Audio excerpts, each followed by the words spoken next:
नमस्ते। चलो जी, आज एक और कंपनी का एनालिसिस करते हैं। ये नाम पहले बता दूं मैं, ये परसिस्टेंट कंपनी है। ये टेक्नोलॉजी के क्षेत्र में मतलब इंडस्ट्री में काम करती है। तो आज हम इसके एनालिसिस करते हैं। तो कंपनी, पहले ओवरव्यू समझते हैं कि ओवरव्यू क्या है। कि जो कंपनी है वो एबिटदा मार्जिन को 2-3% से नेक्स्ट 2-3 ईयर में बढ़ाएगी। तो यदि हम इसके सेवरल डील विन किए इन्होंने लास्ट क्वार्टर में, इंक्लूडिंग 70 मिलियन डॉलर की, जो कि 3 ईयर डील है, 3 ईयर में कंप्लीट करके देना है। और जो कंपनी है जिन्होंने विन किया है वो ऑनलाइन रिटेल कंपनी है, वो यूएस की कंपनी है। एक और इन्होंने डील विन किया है, वो $10 मिलियन की डील है, जो कि अगेन वो 3 ईयर है, डील है, 3 ईयर में कंप्लीट करके देना है, जो कि ग्लोबल टेक्नोलॉजी लीडर है। और एक और इन्होंने $10 मिलियन में मल्टी ईयर डील विन किया है, जो कि लार्जेस्ट ग्लोबल इंस्ट्रूमेंटेशन कंपनी है।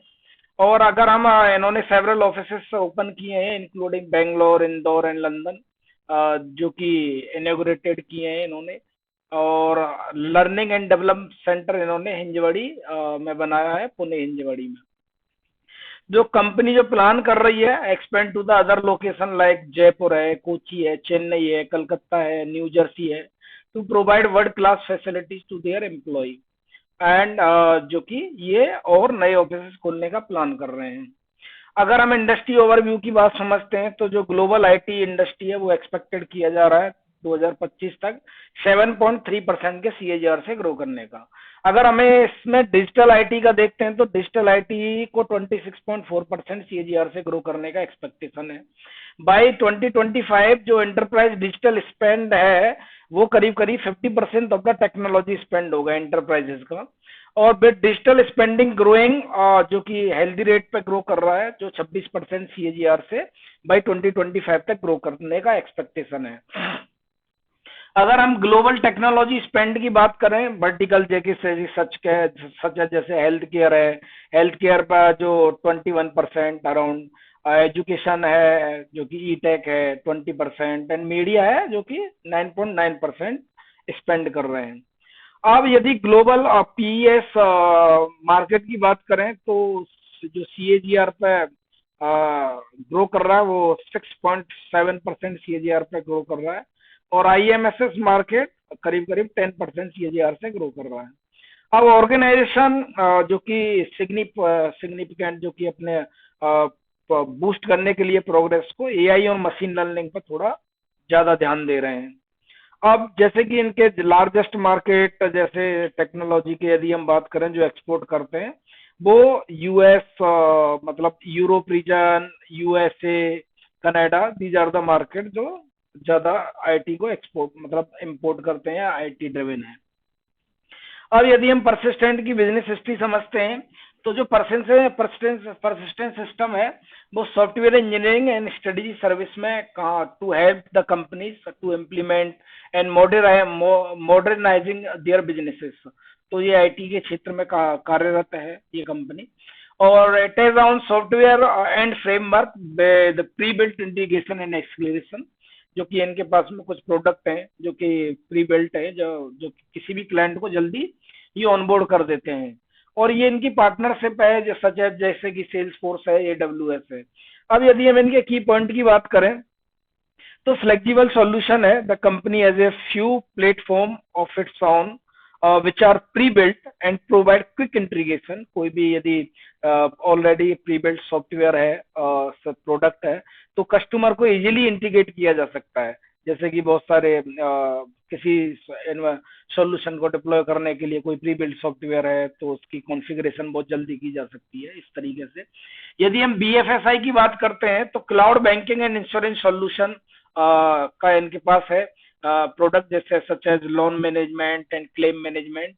हेल्थ केयर की बात करें तो इनके पास में मोबाइल हेल्थ केयर है, डेनियल्स एंड रेवेन्यू मैनेजमेंट के लिए। और अदर की बात सॉफ्टवेयर डेवलपमेंट इनोवेशन सर्विसेज है। अब बीएफएसआई जो इनका मेजोरिटी रेवेन्यू कंट्रीब्यूटर है, 31-32% का कंट्रीब्यूशन बीएफएसआई देता है। हेल्थ केयर की बात करें तो 20-21% हेल्थ केयर देता है। और टेक एंड एवर्जिंग वर्टिकल की बात करें तो करीब करीब 47-48% का रेवेन्यू वहां से आता है। अब इनकी ग्लोबल प्रेजेंस की बात करें तो ये 17 कंट्रीज में इनकी प्रेजेंस है, including India, Australia, Canada, Germany, Japan etcetera. और यदि नॉर्थ अमेरिकन रीजन जो इनका है वो कंट्रीब्यूट करता है इनके रेवेन्यू में करीब करीब 78-79%। अब जो इंडिया का रीजन है वो भी 10-11% इनको इनके रेवेन्यू में ऐड करता है, और यूरोप वाला रीजन 8-9%, और रेस्ट ऑफ द वर्ल्ड 1-2% में आ जाता है। अब इनके रेवेन्यू ब्रेकअप की बात करें तो इनका जो मेजोरिटी रेवेन्यू है वो 70% टेक्नोलॉजी सर्विसेज के थ्रू आता है, 70% जो रेवेन्यू है, और बाकी का जो 26% आता है वो पार्टनरशिप ऑपरेशंस के थ्रू आता है, और बाकी का 4% जो आता है वो एक्सीलेट जो कि प्रोडक्ट सेगमेंट है वहां से आता है इनका। और कंसंट्रेशन ऑफ टॉप क्लाइंट की बात करें तो इनका जो कंसंट्रेशन है वो 16% ऑफ द रेवेन्यू आता था पहले, जो बिगेस्ट क्लाइंट था उससे, अब आता है 16-17% जो, लेकिन 2019 में ये 24% आता था। को काफी इन्होंने इसको रिड्यूस किया है, डाइवर्सिफाई किया है। इनके टॉप 10 क्लाइंट की बात करें तो अभी 44%, 44% आता है, और जो कि ये 2 साल पहले करीब करीब 52% था, तो इसको भी ये डाउन करके लाए हैं। और एक्टिव क्लाइंट की बात करें तो करीब करीब इनके पास में अभी 1000 एक्टिव क्लाइंट हैं। और ऑर्डर बुक की बात करें तो इन्होंने 2022 में 1222 मिलियन डॉलर यूएसडी डॉलर में, तो इन्होंने इनके पास में ऑर्डर बुक थी अभी, जो कि एसीवी कंपोनेंट की was 943 million order booking has improve over the quarter. यदि हम की पार्टनर की बात करें तो इनके जैसे AWS है, IBM है, सेल्सफोर्स है, रेड है, माइक्रोसॉफ्ट, एपीएन, ग्लोबल, गूगल, स्नोफॉग, ये सारे इनके की पार्टनर हैं। और यदि हम क्लाइंट एंगेजमेंट की बात करते हैं तो करीब करीब 5 मिलियन जो कि यूएसडी डॉलर है, जो 25 क्लाइंट 2022 में है। पिछले जो 2021 थी इनके करीब करीब ये क्लाइंट 17 थे। अब यदि कंपनी का जो क्लाइंट बिटवीन 1 to 5 मिलियन की बात करें तो वो भी इंक्रीज हुआ है 66 से 93। अब इन्होंने एक्विजिशन की बात करें कि किस तरीके से कंपनी ग्रो कर रही है, तो करीब करीब इन्होंने 14 एंटिटीज को एक्वायर किया है पिछले 10 साल में, including UK, US, France, Switzerland, Germany और इंडिया में। और इन्होंने 2022 में 5 एंटिटीज को एक्वायर किया है, जैसे कि सॉफ्टवेयर कॉर्पोरेशन इंटरनेशनल है जो कि फॉर पेमेंट सॉल्यूशन के लिए काम करती है। श्री पार्टनर है जो कि cloud and IT management capabilities है। श्योरलाइन सिस्टम है जो कि ब्लस्टर क्लाउड माइग्रेशन कैपेबिलिटीज रखती है। डेटा ग्लोब है to expand expertise in Azure based digital transformation. And Media Agility for dedicated to the Google business unit. तो इन्होंने इनको एक्वायर किया है।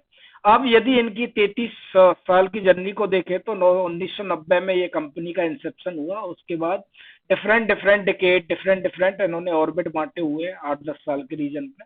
तो ये बता रहे हैं कि किस तरीके से उन्होंने यदि आगे बढ़े हैं। 2010 में परसिस्टेंट का आईपीओ आया जो कि 93x ओवर सब्सक्राइब हुआ था। अभी यदि बात करें तो ये industry leading sequential growth provide कर रहे हैं फॉर द लास्ट 12 क्वार्टर से।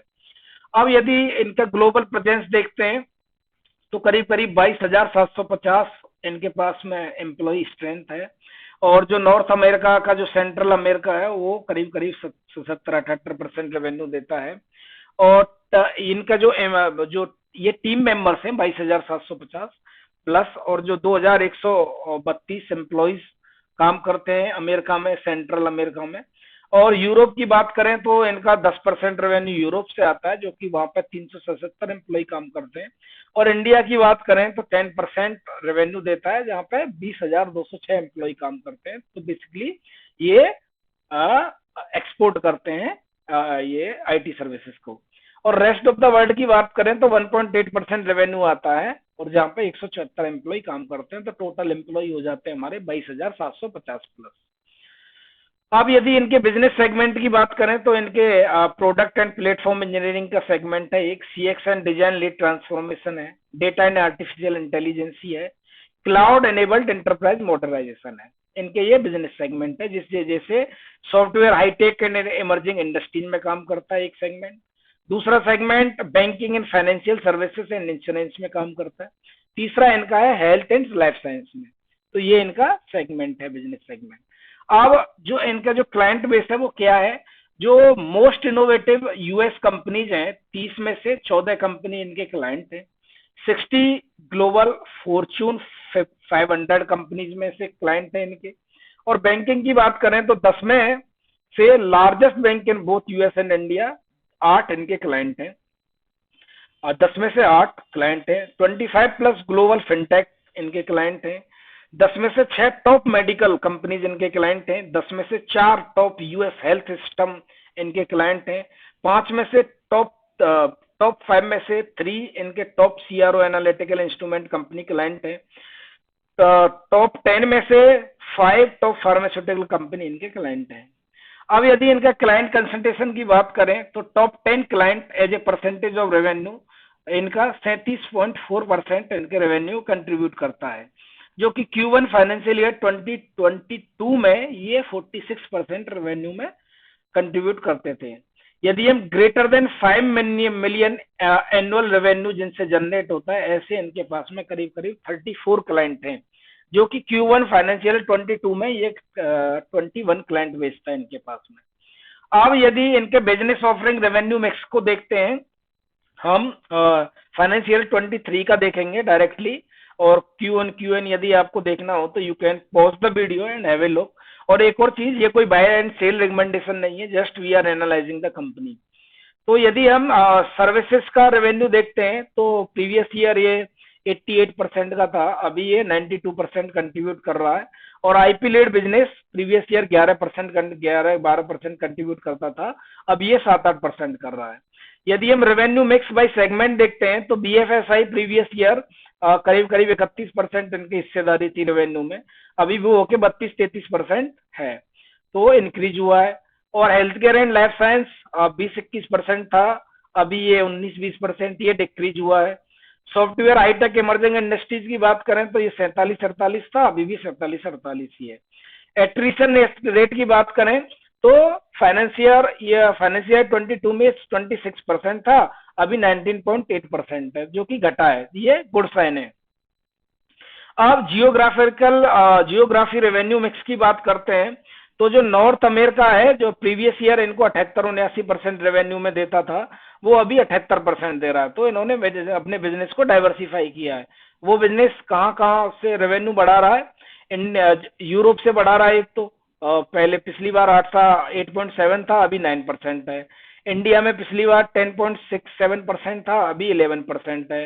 रेस्ट ऑफ द वर्ल्ड 1.9% था, अभी 1.7% रेवेन्यू मिक्स है। मतलब 100 रुपए का ये रेवेन्यू कर रहे हैं, तो कहां से कितना पैसा आ रहा है इनको। यदि हम इनका क्लाइंट कंट्रीब्यूशन की बात करते हैं तो टॉप 1 क्लाइंट जो है इनका, वो 16% ऑफ द रेवेन्यू कंट्रीब्यूटर है। टॉप 5 की बात पिछली ईयर जो अभी हो गया है 9.2%, अच्छा है, क्योंकि इन्होंने क्लाइंट बेस बढ़ाया है, तो इससे ये रेवेन्यू थोड़ा डिक्रीज, मतलब रेवेन्यू का जो कंसंट्रेशन है वो कम हुआ है। टॉप 5 की बात करें तो पिछली बार ये 35% था रेवेन्यू में, अभी 27% का योगदान दे रहा है, तो ये भी कम हुआ है। टॉप 10 की बात करें तो 44% का योगदान देते थे, अभी 36%, ये भी अच्छा गुड साइन है। टॉप 20 जो है वो 53% का योगदान देता था रेवेन्यू में, अभी 47% हो गया है। तो ये इन्होंने डाइवर्सिफाई करके रेवेन्यू मिक्स को थोड़ा डाइवर्सिफाई किया है, और उन्होंने क्लाइंट कंसंट्रेशन को थोड़ा, क्लाइंट कंट्रीब्यूशन को थोड़ा डिक्रीज किया है। अब रेवेन्यू बाई डिलीवरी सेंटर की बात करें तो ग्लोबल डेवलपमेंट सेंटर जो है वो 32% का देता था पिछले साल, अभी 34% दे रहा है। और इंडिया 56% का, जो इंडिया का डिलीवरी सेंटर है वो 56% रेवेन्यू देता था, अभी वो 58% दे रहा है। तो ये भी एक अच्छा है, क्योंकि इंडिया से एक्सपोर्ट ज्यादा हो रहा है, क्योंकि इंडिया में जो कॉस्ट है वो एम्प्लॉय की कम है, तो यहाँ से थोड़ा ये मार्जिन को इम्प्रूव कर सकते हैं अपने को। आईपी लेड बिजनेस 11% का देता था, अभी 7% का रेवेन्यू दे रहा है। अब यदि हम क्लाइंट बिल्ड की बात करें तो सर्विसेज जो क्लाइंट हैं वो करीब, सर्विसेज में इनके पास में 935 क्लाइंट थे फाइनेंशियल ईयर 23 में, और पिछले साल ये 845 थे। आईपी लेड में पिछले साल 237 थे, अभी 245 हुए। आप क्लाइंट एंगेजमेंट बाई साइज देखते हैं तो 30 मिलियन प्लस डॉलर के जो क्लाइंट हैं, पिछले साल 2 थे, अभी इनके पास में 5 हैं ऐसे क्लाइंट। 20 से 30 मिलियन वाले पिछली बार 2 थे, अभी इनके पास में 4 हैं। 10 से 20 मिलियन वाले पिछले साल इनके पास में 6 थे, अभी 8 हैं। तो 5 से 10 मिलियन वाले पिछली बार 15 थे, अभी 17 हैं। 1 से 5 मिलियन वाले पिछली बार 93 थे, अभी 126 हैं। तो ये भी एक अच्छा साइन है, गुड साइन है। तो ये एक पॉजिटिव साइन है कंपनी के लिए। नंबर ऑफ पीपल का देखते हैं, तो पिछले साल ये जो टोटल टेक्निकल का हेड काउंट था इनके पास में 17,283 था, अभी वो हो गया 21,295। और यदि सेल्स एंड बिजनेस डेवलपमेंट की बात करें तो पिछली बार ये 317 था, अभी 414 हो गया है। अदर की बात करें तो 999 था, अभी ये 1180 हो गया है। टोटल यदि बात करें तो टोटल इनका सेल्स फोर्स 18,599 से बढ़ के 22,889 हो गया है टोटल हेड काउंट। अब जो फ्यूचर प्लान है इनके वो क्या क्या है, तो ये फ्यूचर प्लान जो बात कर रहे हैं, scalable business model with multiple drivers for study growth like profitability well diversified across industries, geographies, across geographies, operational driver ड्रिविंग study growth. जो जो ये बिजनेस सेटअप कर रहे हैं, मतलब जो ये ऑफिस ओपन कर रहे हैं, तो यहाँ से ये ऑपरेटिंग लेवरेज ले सकते हैं।